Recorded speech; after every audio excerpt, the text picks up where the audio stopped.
할렐루야! 오늘도 가난한 심령으로 하나님 앞에 나온 성도님들을 축복합니다.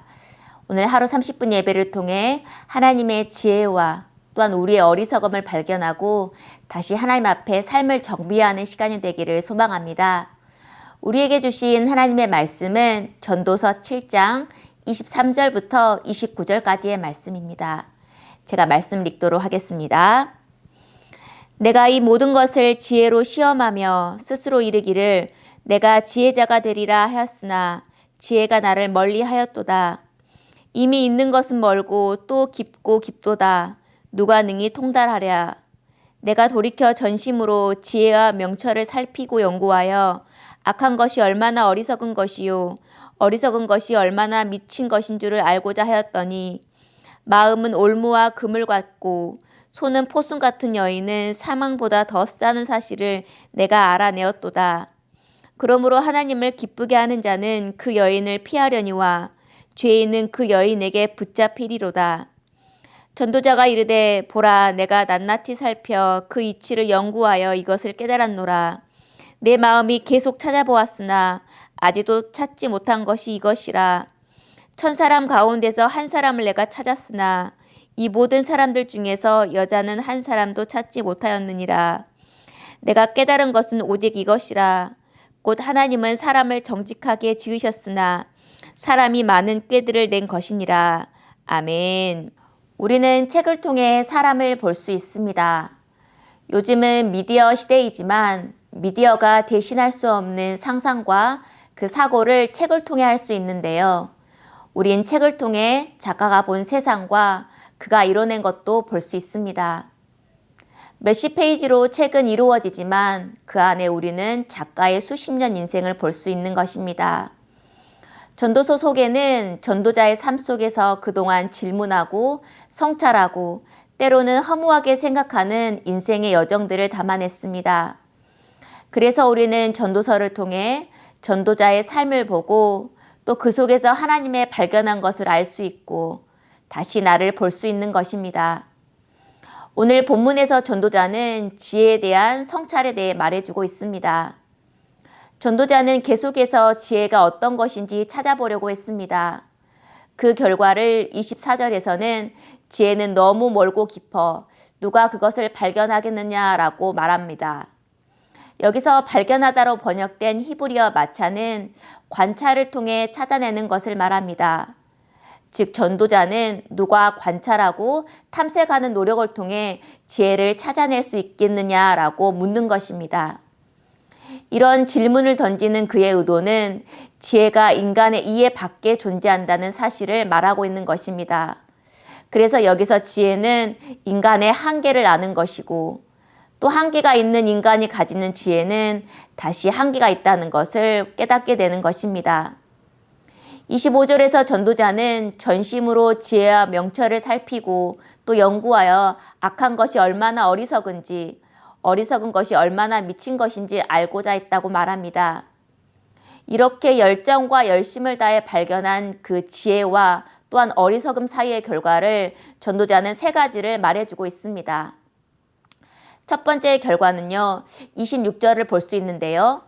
26절 세번역 성경으로 보면 올가미와 같은 여자의 마음이 덕과 같고 손이 쇠사슬과 같은 여자는 죽음보다 더 싸는 것을 알았다라고 나와 있습니다. 이는 어리석음의 위험성을 말해주고 있는 것입니다. 두 번째 결과 27절은 내가 깨달은 것에 대해 말해주고 있는데요. 그 결과 28절에서 말해주고 있습니다.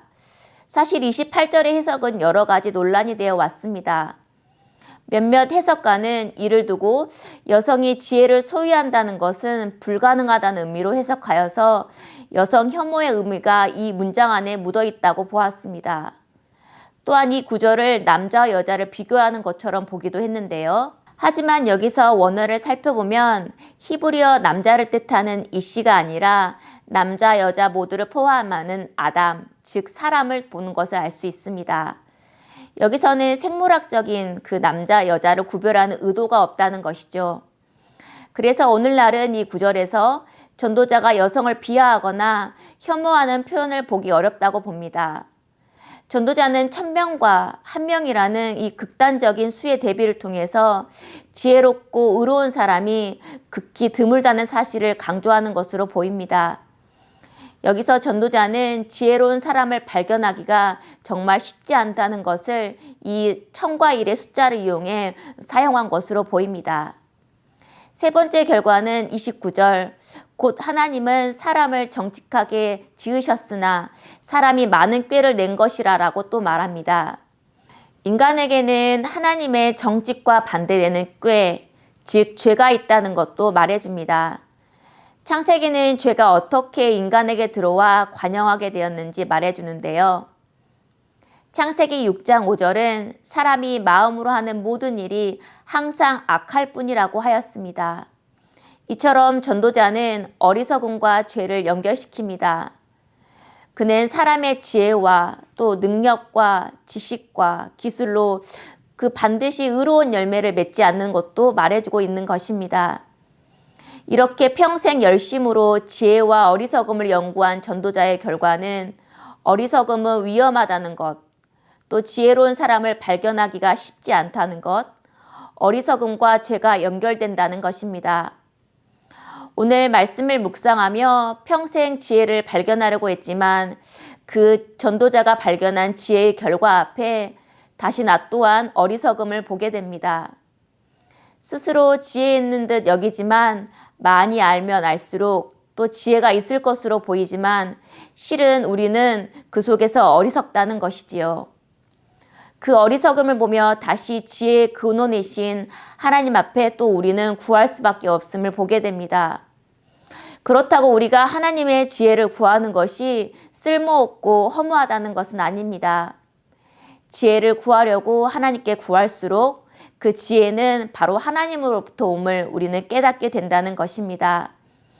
매번 우리가 전도서를 읽지만 또다시 어리석음에 빠지는 우리의 연약함도 성경을 보며 발견하게 됩니다. 그럴수록 우리는 가난한 심령, 즉 믿음의 파산 상태로 다시 하나님의 도우심과 지혜를 구해야겠습니다. 오늘도 이 말씀을 기억하며 나의 한계를 아시는 주님 앞에 그리고 그 한계 앞에 다시 나 자신을 드리는 겸손함으로 하나님 앞에 설 수 있는 하루가 되기를 소망합니다. 하나님, 평생 지혜를 구하려고 했지만 그 속에서 어리석음을 발견하는 또한 전도자의 모습을 보게 됩니다. 우리 또한 우리가 가진 것들이, 우리가 아는 것들이 지혜가 아님을 알고 하나님이 주시는 지혜를 사모하며 가난한 심령을 구할 수 있도록 도와주시옵소서. 예수님의 이름으로 기도합니다. 아멘. 오늘 추천 찬양은 한 사람이라는 찬양입니다. 찬양 가사처럼 주 말씀에 순종하는 자, 그 주님이 찾으시는 한 사람이 바로 여러분이 되길 예수님의 이름으로 축복합니다.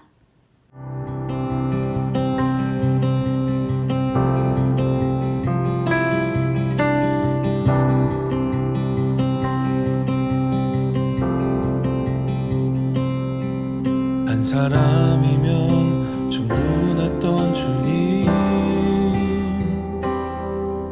주 말씀에 순종하는 자, 한 걸음마다 하나님 말씀 의지하여 주님의 마음에 동참하는 자, 그 사람이 내가 되길 원해. 주 말씀에 순종하는 자,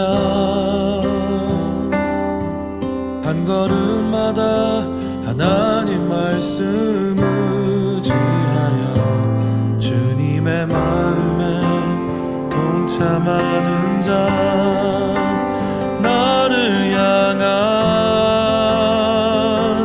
계획 주님이 잘 아시네. 주를 향한 나의 삶 전심으로 주께 경배해. 그 사람이 내가 되길 원해. 주 말씀에 순종하는 자, 한 걸음마다 하나님 말씀 의지하여 주님의 마음에 동참하는 자, 나를 향한 계획 주님이 잘하시네. 주를 향한 나의 삶 전심으로 주께 경배해. 주님의 뜻 선하시며 언제나 함께 하시네. 주를 향한 나의 맘 온맘 다해 주를 신뢰. 나를 향한 계획 주님이 잘하시네. 주를 향한 나의 삶 전심으로 주께 경배해. 주님의 뜻 선하시며 언제나 함께 하시네. 주를 향한 나의 맘 온맘 다해 주를 신뢰해. 한 사람이면 충분했던 주님, 주 말씀에 순종하는 자, 한 걸음마다 하나님 말씀 의지하여 주님의 마음에 동참하는 자.